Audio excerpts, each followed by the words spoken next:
Chapitre 6. La Sainte Milice.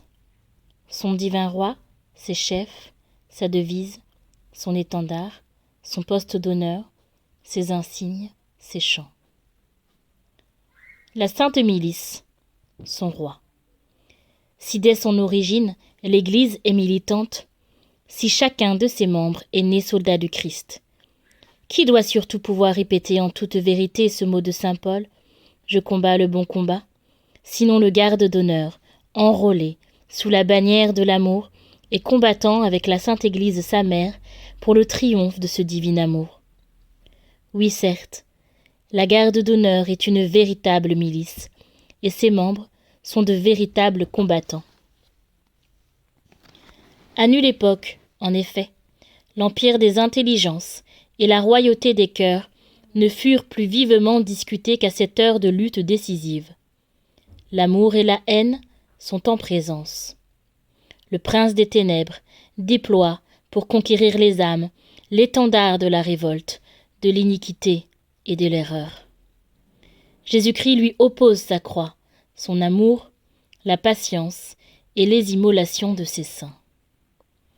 Aussi, est-ce bien le Christ Jésus que la garde d'honneur environne et qu'elle acclame aujourd'hui pour son roi? Qui pourrait douter de l'issue du combat?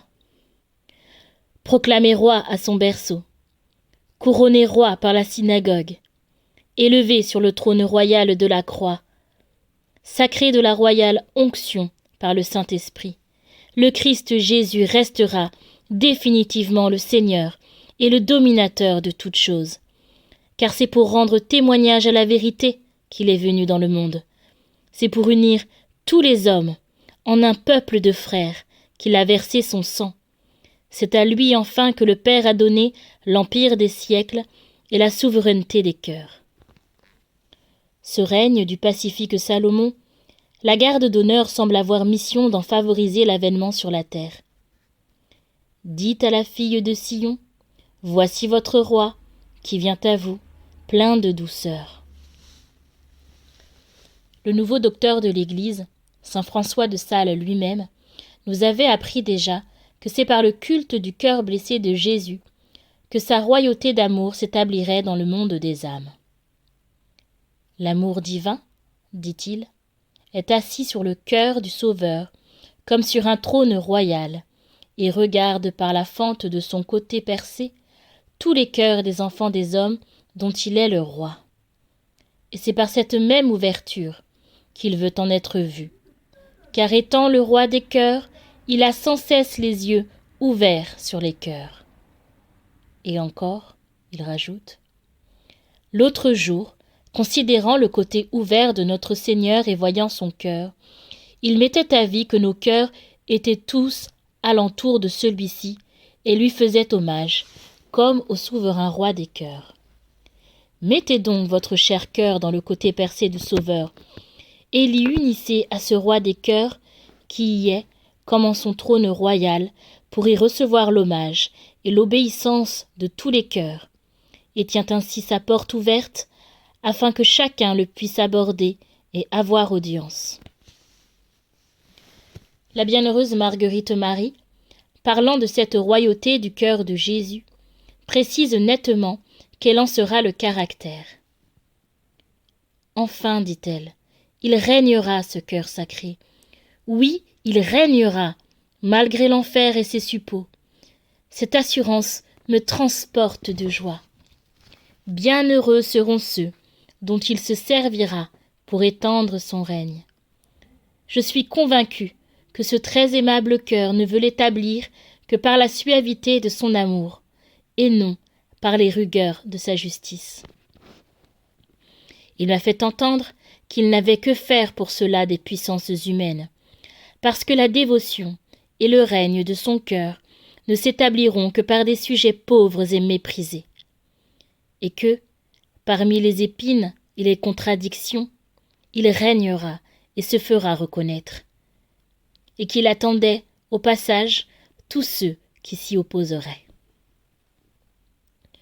Déjà, nous voyons cette promesse se réaliser chaque jour davantage, et la garde d'honneur, en faisant mieux comprendre le mystère de la royauté sanglante de Jésus, et en groupant les âmes fidèles au pied de son trône, semble préparer l'entier accomplissement de cette autre promesse du Sauveur. Quand je serai élevé de terre, j'attirerai tout à moi. Les 5 patrons de la Sainte Milice. Notre-Dame du Sacré-Cœur, Saint Joseph, Saint François d'Assise, Saint François de Sales, la bienheureuse Marguerite Marie. Un jour, dit la bienheureuse Marguerite Marie, la très sainte Vierge me fit voir le Sacré-Cœur de Jésus, comme une source d'eau vive, où il y avait 5 canaux qui coulaient avec complaisance dans 5 cœurs qu'il s'était choisis pour les remplir de cette divine abondance. Ainsi furent montrés, ce semble, à l'amante du cœur de Jésus, les célestes patrons placés en tête de la garde d'honneur. Chacun d'eux peut être considéré comme le modèle et le guide spécial de chacune des branches dont se compose la grande famille catholique. Notre-Dame du Sacré-Cœur rallie sous le pieux étendard de la garde les vierges, les épouses et les mères.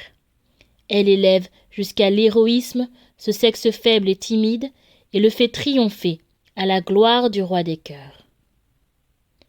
Saint Joseph appelle sous la sainte bannière les vaillants chrétiens de toutes conditions, le magistrat, l'ouvrier, l'étudiant, le cultivateur, le soldat, les dispose autour du cœur royal de Jésus. Tels ces 60 braves d'entre les forts d'Israël qui environnaient le lit de Salomon, tous très expérimentés dans la guerre et invincibles dans le danger. Saint François d'Assise conduit la brillante escorte des ordres religieux au grand combat de l'amour. Saint François de Sales, toute la hiérarchie ecclésiastique. Et enfin la bienheureuse Marguerite Marie, cette foule de déshérités, de petits, de malheureux, dont la terre surabonde. Ainsi s'avance, en bel ordre, sous la conduite de ses nobles chefs, la sainte milice de la garde d'honneur. Le poste d'honneur, le tabernacle.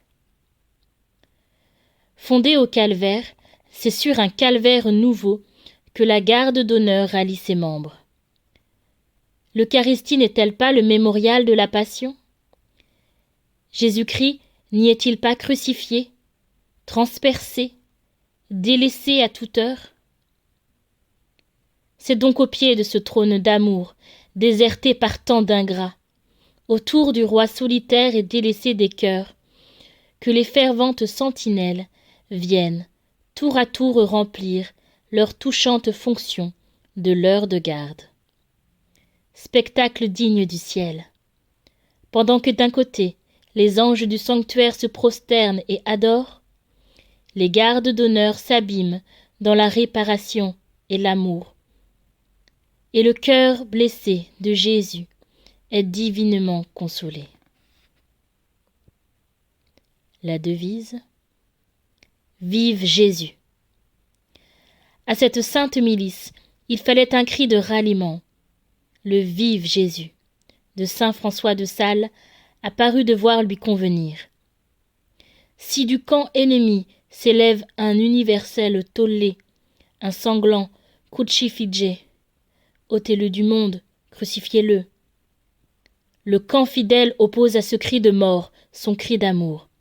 Vive Jésus! Et non seulement qu'il vive, ce Christ bien-aimé, mais qu'il triomphe, qu'il règne et qu'il commande. Cette devise, adoptée avec élan par les gardes d'honneur, est devenue leur force et leur consolation. Elle relève le défaillant, donne du courage aux plus timides, de l'intrépidité à tous. Les gardes d'honneur s'abordent avec leur « Vive Jésus !» Ils l'inscrivent en tête de leur correspondance pour l'œuvre. C'est en un mot leur cri d'espérance et d'amour. Tel était celui de nos pères. Vive le Christ qui aime les francs. Quelle douceur de redire, après le plus aimable des saints. Vive Jésus, j'aime Jésus. Vive Jésus que j'aime. J'aime Jésus qui vit et règne dans tous les siècles des siècles. Amen. L'étendard, le cadran. Si la devise de l'œuvre est toute d'amour, que dire de son drapeau sinon qu'il renferme tout un enseignement? Au-dessus brille la devise de l'œuvre, vive Jésus. Au milieu, le cœur de Jésus, percé de la lance, entouré de 12 étoiles, celles-ci portant les 12 heures du cadran, et autour du cœur s'inscrivent le nom des associés. Le cœur de Jésus, placé au centre, comme un radieux soleil, anime et vivifie le monde des âmes par sa lumière et sa chaleur. Les 12 étoiles, illuminées par ce divin cœur, rappellent les 12 apôtres, ces 12 fondements de la Jérusalem céleste, ornés de 12 portes formées de 12 perles précieuses. Elles rappellent aussi les 12 fruits de l'arbre de vie et les 12 heures que le père de famille accorde aux ouvriers pour travailler à sa vigne. Tout part du centre, tout y converge. La création entière sortie de Dieu y rentre par le cœur de Jésus, vivant sanctuaire de la divinité. Plus les circonférences se rapprochent du foyer, plus elles participent à son influence.